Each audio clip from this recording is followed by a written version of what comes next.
right? It's left over. So this says it's with excess ammonia. That just tells me that O2 is the limiting reactant, so we're going to use up all of it. That's really all that that's saying, okay? So let's start our stoichiometry conversion here. We're going to start with what we know, 56 grams of O2. All right, do you remember our path? We're going to go grams of O2 to moles of O2, moles of H2O, and then we'll go grams of H2O, right? We have to hit that mole ratio step in the middle. So grams of O2 to moles of O2, moles of O2 to moles of H2O. Remember, that's the only time we can make the switch between two different compounds, H2O and O2. It has to be when they're both moles, right? Must. And then we're going to go moles of H2O to grams of H2O. All right, now we're just plugging in numbers. So in this section right here, what does moles get? In the one I have circled, what does moles get? It gets the 1, right? It gets the 1. So we're going to go back to 1 mole is equal to 32 grams. Here is what we consider our mole ratio step. Yeah, sure, 6 over 5. Those coming right from up there, right, in the balanced reaction. And then now we're back to, are we going to put a 5 right here, or a 6, I mean? Oh, no, 1. Nope, because we're going to tell how much 1 mole of it weighs. Not 6 moles. 1 mole of it weighs 18 grams. Okay, so let's run the math and see what we get. 56 times 6 times 18 divided by 32 divided by 5.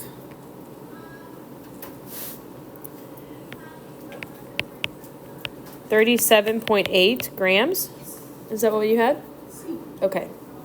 Is that all coming back to us? Yeah. Right? Gram to gram. So now let's just think big picture-wise, because we're still probably going to skip through some of these, but let's ask the question, what if it didn't say how many grams of water, but it said how many molecules of water? We would have done, instead of grams of each two on the top, We would have put molecules, and we would have put Avogadro's number, right? Exactly. So we can mix and match anything within stoichiometry once we get to that point, right? The most important step in the whole thing, though, is the mole ratio step. Okay. All right, very good. It didn't ask for that, so I'm going to get rid of that. This is just one of each type, okay? I don't want to actually go through the whole process and do the math, but let's at least set up the chart so we know what the template would be, okay?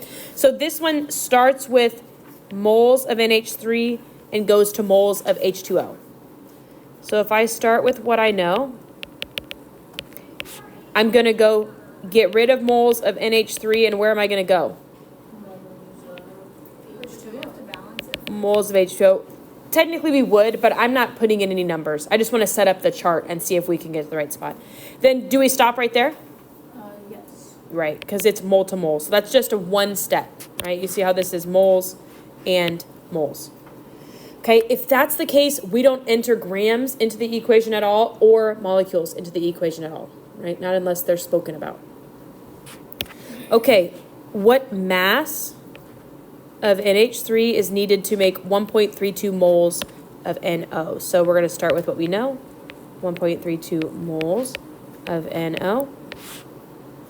We'll go from moles of NO to what? Moles of NH3. Good, moles of NH3. And then we'll get rid of moles of NH3 and go to grams of NH3. Right? So our chart got a little bit longer there, but it mentioned the word mass, which tells us we needed to use what? Grams, right? When it mentions mass or grams, that's the hint that we need to use that, okay? And then lastly, we have gram and gram, which is the problem we just went through. So I don't think we need to write out the template again for that, but sometimes once we get to the long conversions, then sometimes we forget how to go back to the easy ones, but that's just a refresher for that, okay? If it says mole to mole, then that's as simple as our chart needs to be. All right, molecule to molecule. Why don't you try this one on your own? Try this one of molecules on your own. It starts in molecules and it ends with hydrogen molecules. Go ahead and do the whole problem. So you're gonna balance it first and then get into the actual problem, and we'll see if we match.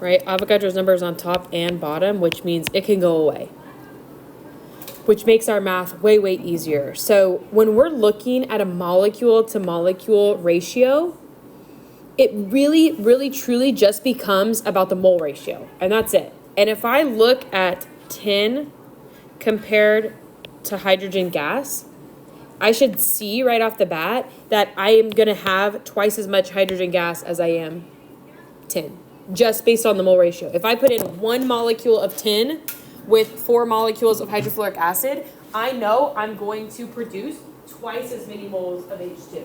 So then it just becomes a mole ratio problem. So we can do that way, way quicker. That's all what I'm saying. The chart will always work. But if we can see that when we go molecule to molecule, it just is about the mole ratio, then that might speed up our problems if you want. Okay? Okay. Let's get into a little more specifics with percent. No, sorry, not percent yield. Give me the equation for percent yield. Do you remember? Percent over the. You're Can't remember what improved. close. Actual over theoretical. Right? It's just like calculating what you get on a test, right? The points you actually earned versus the points you could have earned. Right? It's the same thing. So the part divided by the total, the actual divided by what we should have gotten. And where does our theoretical yield come from? The experiment? The t-chart. That's what I. The actual yield comes from the experiment, right? Theoretical comes from the t-chart because it's what's supposed to happen. It's what should have happened. It's what we calculated to happen, but calculations don't always come true, right? They don't always work out that way. So T always comes from the t-chart. Remember that, okay? T from the t-chart. Let's try this one. Do you see? You got this one in your slides? Okay, 40.8 grams of C6H3O. Okay, so 40.8 grams produces a 39% yield. Well, we don't know of what yet, but right down here it says of H2O.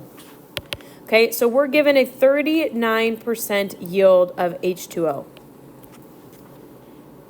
How many grams of H2O will actually be produced? So that means we are really solving for our actual yield. Are we on the same page with how that is worded? My goal is to find out what actually happened. So what do I need in order to get there? Is this my theoretical yield right here? Yes. My percent yield is of water, but this is a starting amount of C6H6O3. And when you're doing your percent, do you put it in the decimal form or are you going to just keep it? We are going to put that into a decimal form, yes, eventually. But that's going to come a little bit later. How can I find out, right? If I'm looking for my actual yield, if I go over here and look at I'm looking for my actual yield. I know my percent. I'm looking for my actual, but how can I get my theoretical yield? Yeah, it needs to go gram to gram in a t-chart, right? This is our starting amount. We still need to find out how many grams of water are supposed to be formed. That's my theoretical yield. And then I can get into the process of solving the actual. Does that make sense? Mm-hmm. So it takes one extra step there, okay? So we know 40.8 grams.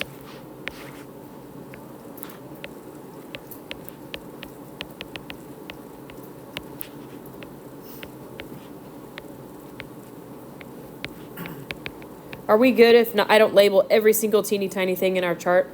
I think we're good enough by now, but.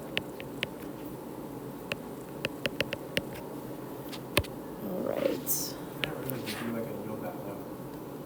Yeah. I mean, it's just like if you do the experiment really poorly, right? You spill a bunch of stuff, you like, yeah. Yeah. Don't hate, because I'm pretty sure last year me and Trinity got the 39. Yeah. Okay, do we have a molar mass of that one yet? 126. Yeah, sorry, thank you. 126, 1 mole to 3 moles, 1 to 18. Okay, so what was our theoretical yield here? I forgot the 3. I'm hearing 2 different numbers. Okay, I got 17.4. Anyone else have that same? I probably will. I just forgot the So somewhere around 17.4, this is our theoretical yield. So I'm going to take my percentage, which is 39, and I'm going to put it into a decimal. Is equal to actual over 17.4 grams. And then the math there is easy, right? Now we're just multiplying that times 0.39, finding out what is 39% of that number, and I get about 6.82 grams is our actual yield. You might have something a tiny bit different. I just kept my number in my calculator rather than plugging it back. Is that how you spell yield, or is it EI? No, that's right. Okay. Cool. What about the term excess reactant? Do you know what excess reactant is? I don't remember if we did this in Chem 1. Okay, good. How much is left? Not very much. How much is left over? Good. We just do like the like other one minus the limiting. Yeah, but like the bigger Kind whatever. of. When you get the bigger one, you subtract the the. amount of the smaller one, and then you got the extra. Kind of. We're getting close. We're like, we've got pieces of the puzzle. Okay, let's figure out how to put it together. So let's do this one all the way. So it says 45 grams of iron react with 87 grams of oxygen gas. What is the limiting reactant? That's part 1. What's the amount of iron oxide that can be formed? So we're looking for grams of this, and how much excess reactant is left over. So we're going to do all the possible scenarios here. We're going to go. So we're really going to have 4 charts. Okay, so this is kind of as intense as it can get. Actually, no, just 3 for this one, because there's only 1 product. All right, so here we go. We're going to take each of our starting amounts to the same product. And let me ask this.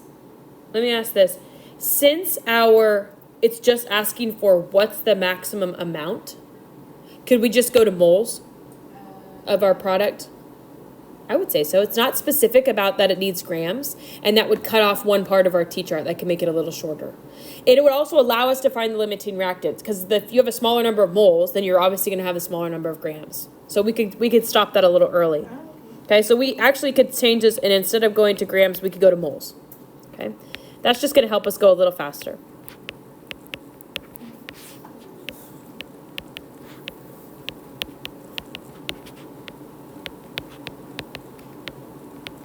Ooh, I don't know that our reaction is balanced.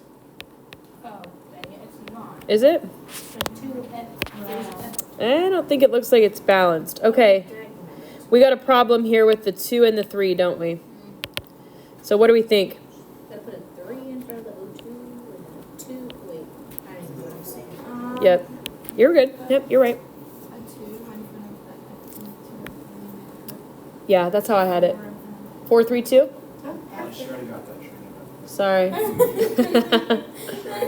was already. Luke, I really don't need the. So you should have me hit me. That was really fun. Were you on the block? Okay. No, I hit. Yeah, like were you on the block? Yep. So that would be moles. Bless you. Bless you. I couldn't tell if you coughed or something. 87 grams of O2. Grams of O2 to moles of O2. Moles of O2 to moles of... Bless you.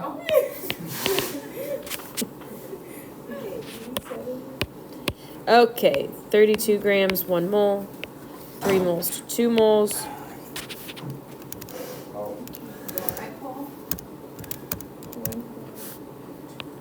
1.81 Yes.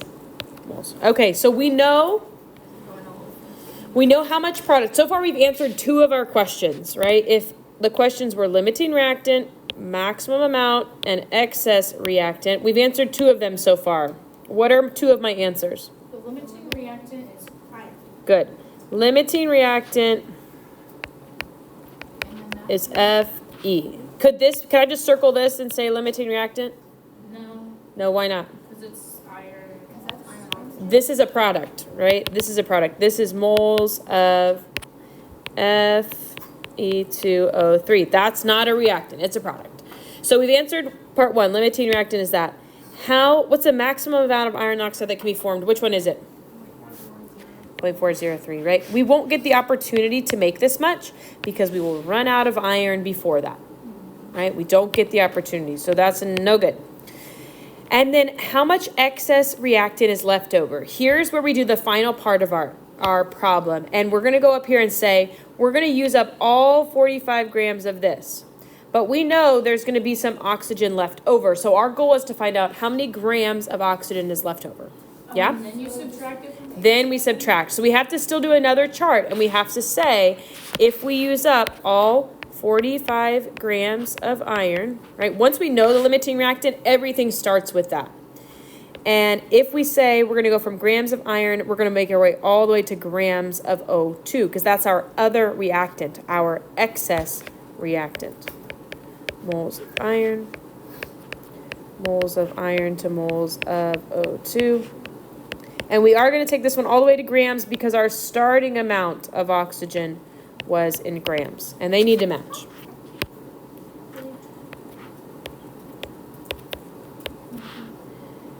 Three, 4, 1, and 32.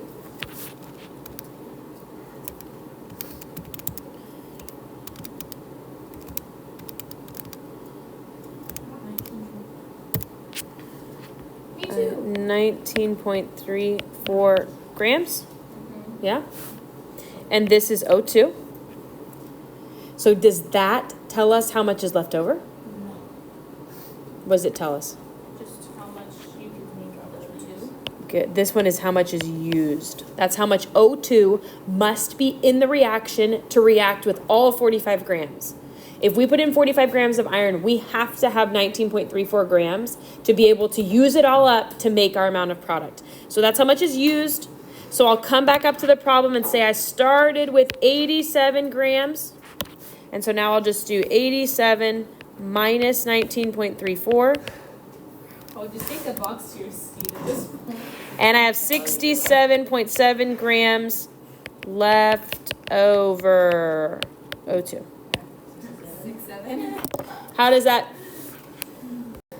This particular problem did not have a second product. Like let's say we had some other product, we'll just call it X.